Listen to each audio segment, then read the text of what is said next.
Hey, Coach. Promise we're not on the Peloton tonight.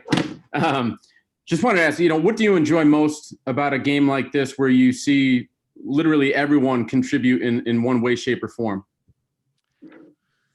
Well, I thought that different guys stepped up with different groups at different times. I mean, we had several plays in the first half that kind of that allowed them to score easily without going through our set defense. And so it was just kind of rotating guys in until we found a group that would really defend and really hold down the fort. I thought the guys at the start of the third quarter did a good job, our starting lineup. And it's been encouraging to see those guys play better as they've gotten more reps and everything else. But overall, I thought it was a good team win. And like you said, Mark, a lot of guys did a lot of things. John Corrales. Hey, Brad. Aaron Nesmith has had a couple of good shooting performances, and it looks like he's starting to pick things up defensively. Can you just speak to the work that he's putting in, and how is he able to make this progress with limited practice time?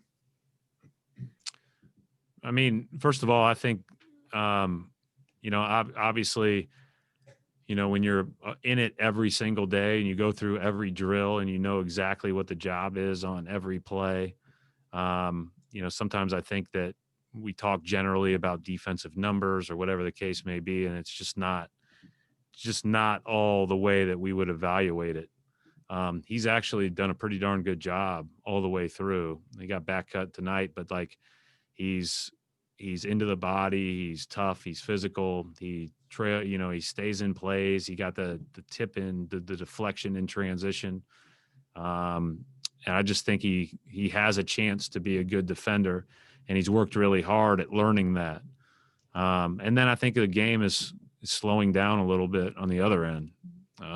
So that's a good thing. But, that it's not fair to assess a guy or to judge a guy based on, limited game reps from the outside.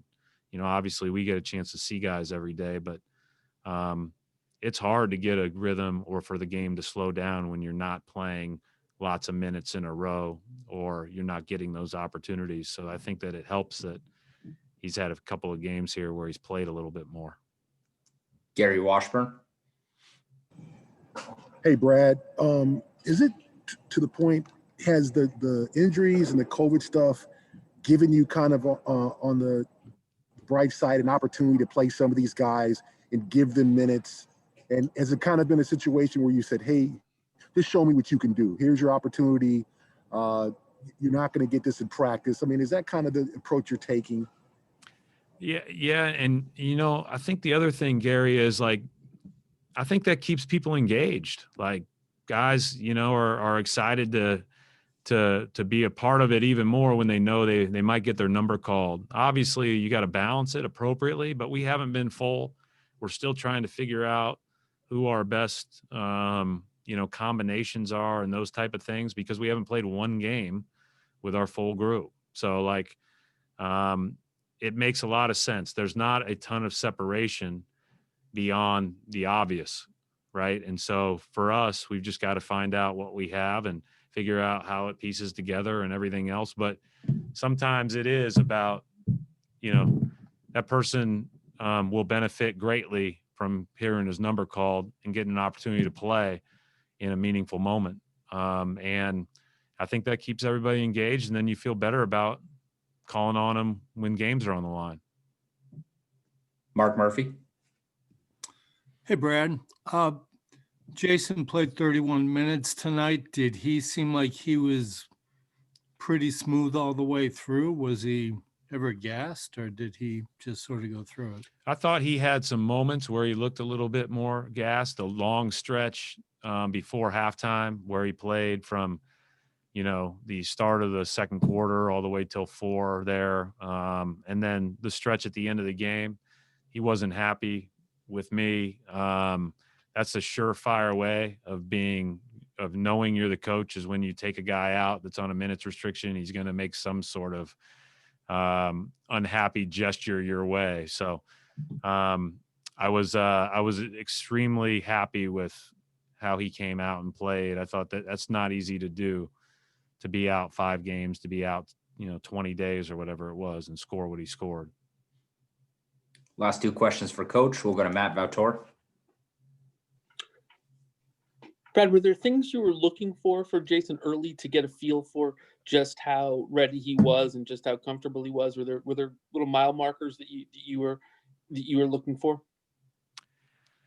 Matt, my hope is always when guys come back off long layoffs and minutes restrictions is that, they push themselves defensively and with cutting and with sprinting the floor in transition on offense, because that's you're going to get winded quickly. And so that's why you can't play long stretches if you're playing that hard the right way. So I'm looking more for that stuff out of those guys. I don't worry one bit about him finding the basket. That's what he does. Final question for Coach, Adam Himmelsbach. Hey, Brad, I was just checking if you've heard anything more about things moving forward and what your guys' plan is for travel and all of that. I haven't heard. No, I just after game, went right in the locker room, talked to the team, came right to you guys. So no, I haven't heard. All right, we'll wrap it up right there. Thanks, Coach.